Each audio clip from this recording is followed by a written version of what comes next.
There was a little girl named Amara, in a small village called Ude. Amara was special, but she had a problem. Every night, while other children slept dry and peaceful, Amara wet her bed. The other children in the village laughed at her, calling her the Bedwetting Angel. This name made Amara feel sad, but she didn't cry. She knew deep down that she was more than her problem. Amara lived with her grandmother, Mama Lila, who loved her very much. "Don't listen to their teasing," Mama Lila would say. "One day, they will see how special you are." But Amara didn't feel special. Every morning, she would wash her beddings in the river while the other children pointed and giggled. She wished she could stop wetting the bed, but no matter what she tried, it kept happening.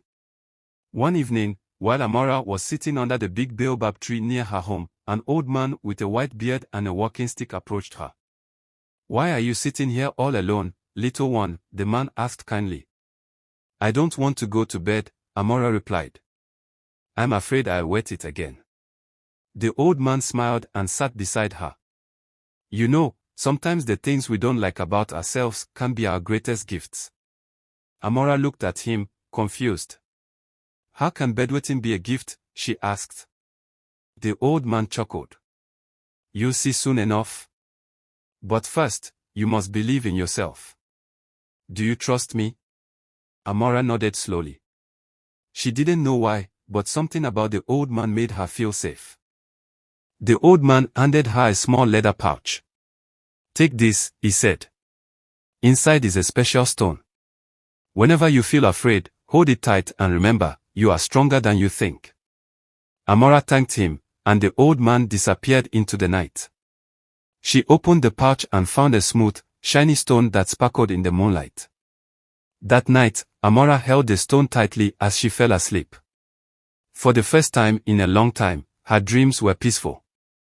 But when she woke up, her bed was wet again. She sighed and went to the river to wash her beddings. This time, though, she didn't feel as sad.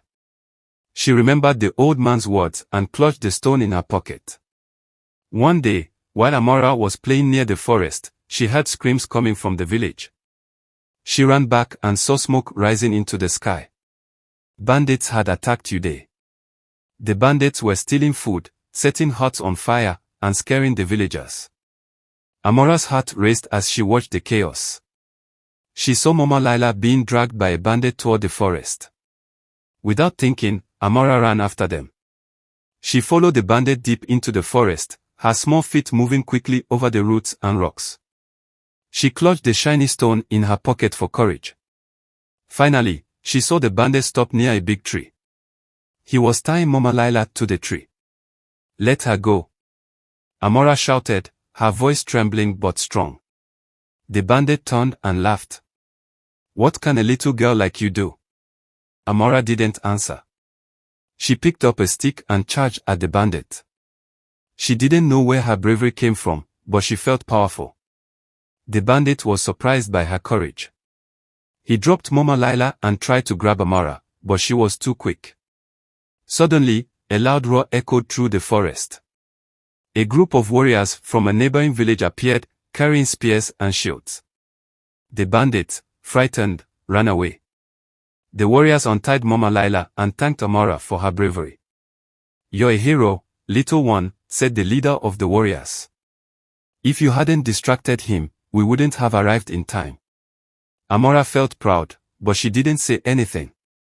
She was just happy that Mama Lila was safe. When they returned to the village, the warriors helped the villagers rebuild their homes and replace the stolen food. Word spread quickly about Amara's bravery. The children who used to tease her now looked at her with admiration.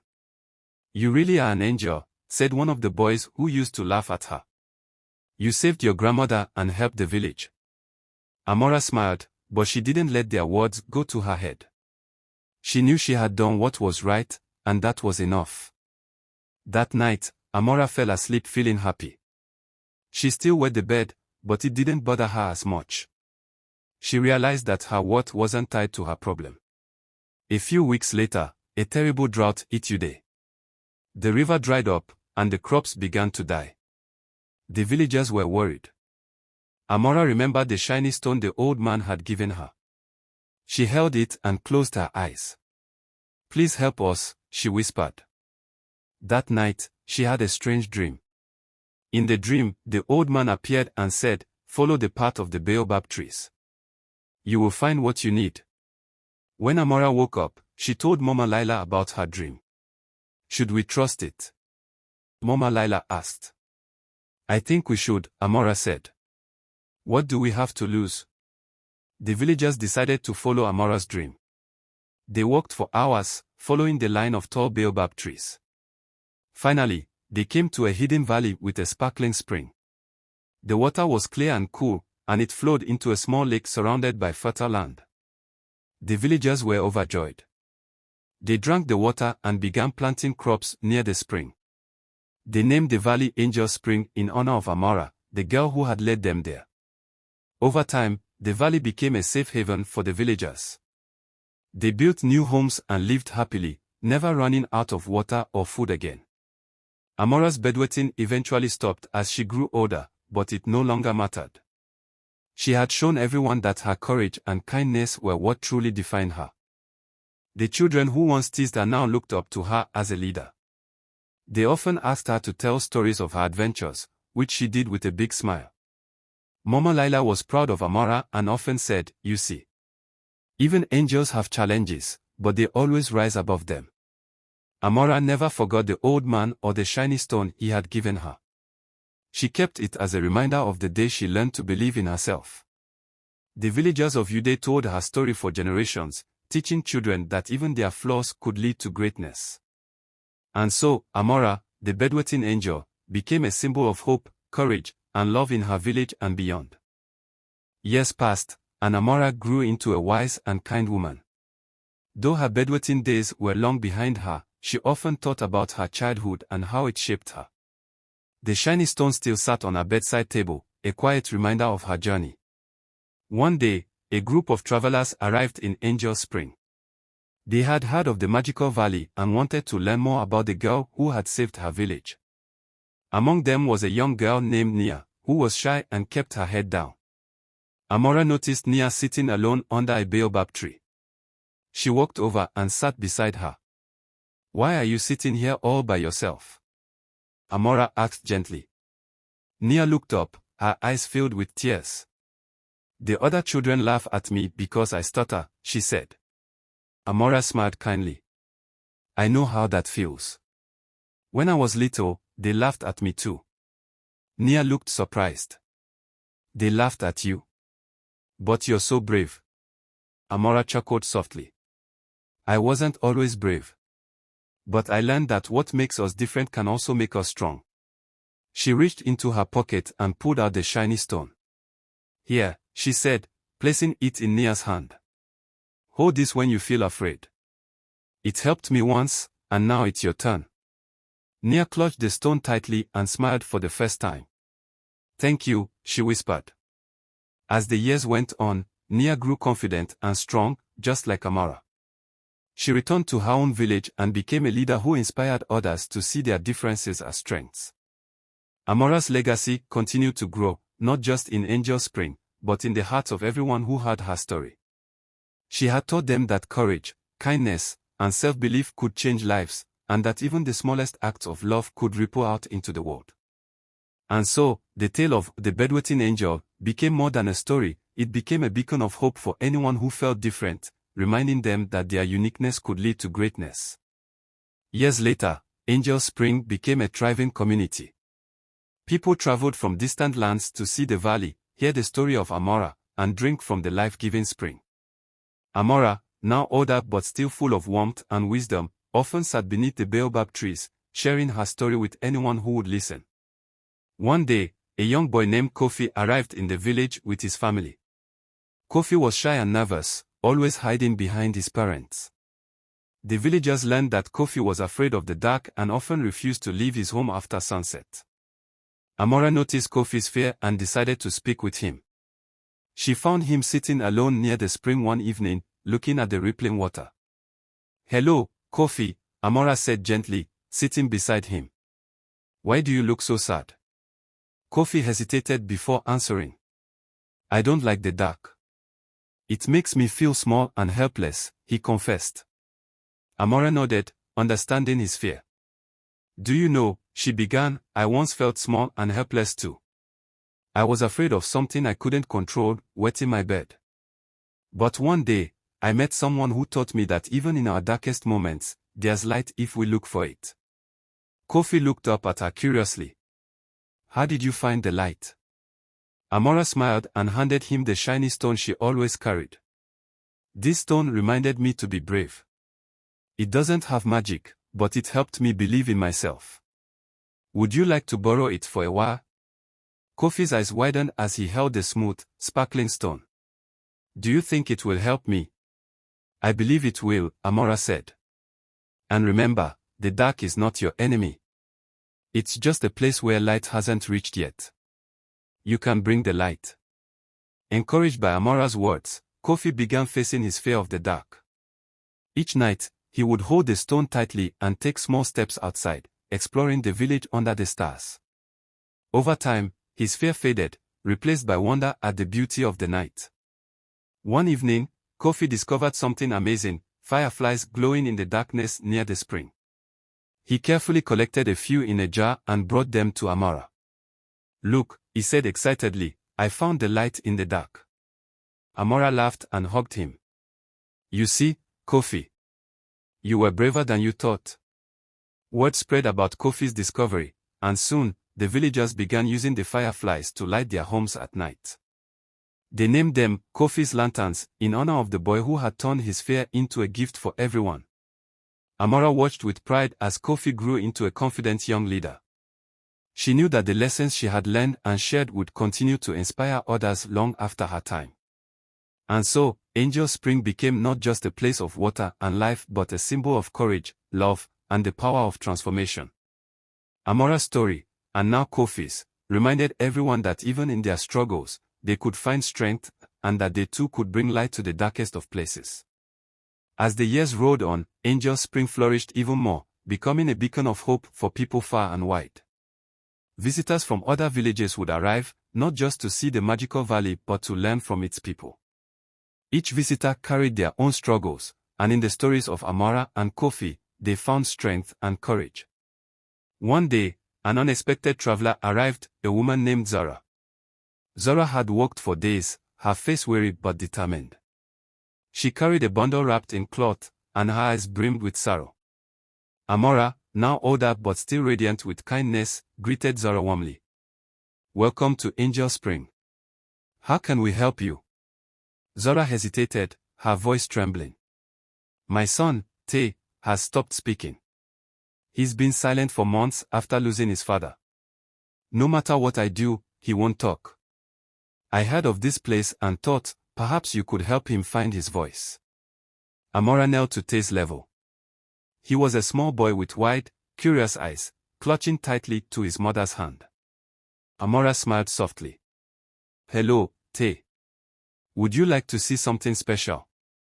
Tay didn't respond, but his gaze lingered on Amora.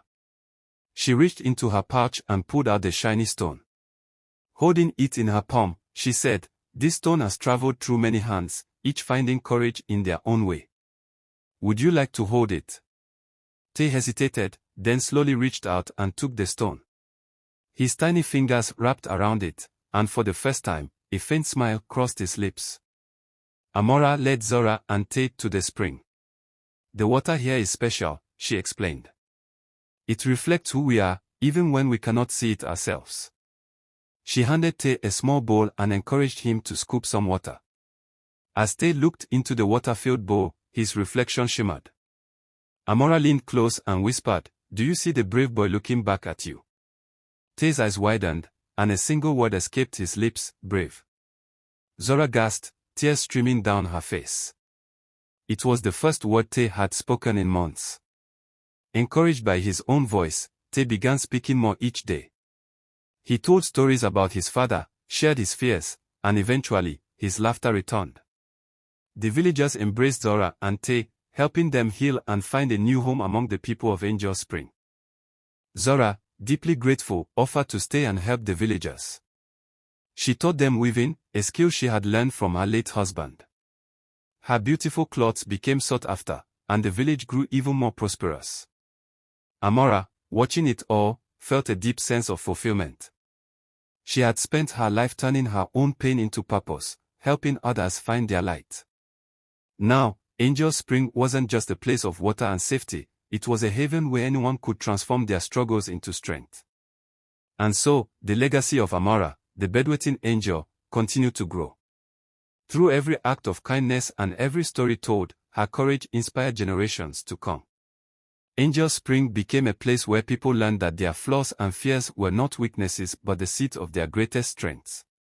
And as long as the baobab tree stood tall and the spring flowed, her story lived on, carried in the hearts of all who came seeking hope. One day, as the sun set over Angel Spring, a group of young children gathered around Amora under the largest baobab tree. They loved her stories, and today they begged for another. "Tell us a new one, Mama Amora," one of the children said, tugging at her hand. Amora smiled warmly. Her voice, though slower with age, still carried the strength of her youth. "Very well," she began.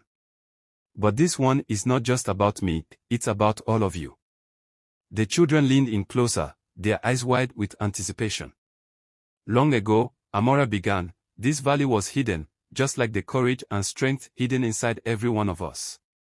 It took a journey, a dream, and a leap of faith to discover it. Each person who comes here has brought their own story, their own struggles, and together we have made this place a sanctuary. But the story of Angel Spring isn't finished. Do you know why?" The children shook their heads eagerly.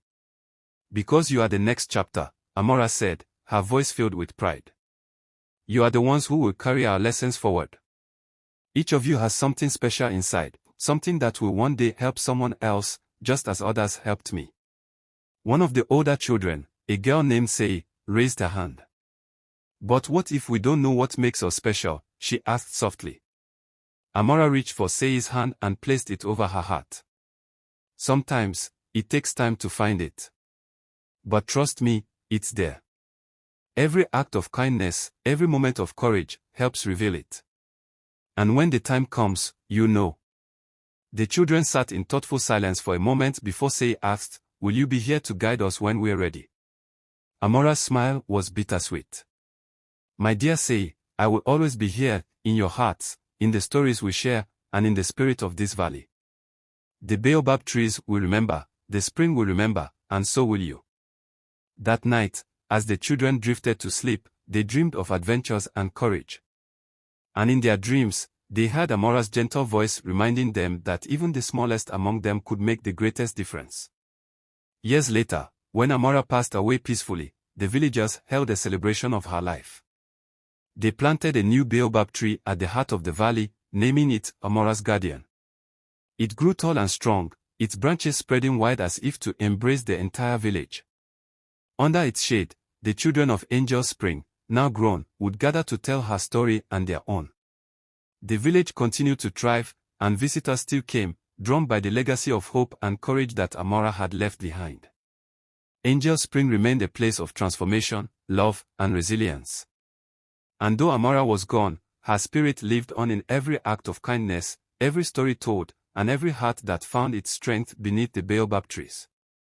Her story, once known as the Bedwetting Angel, became a timeless lesson for the world, that even our greatest struggles can lead to our brightest triumphs.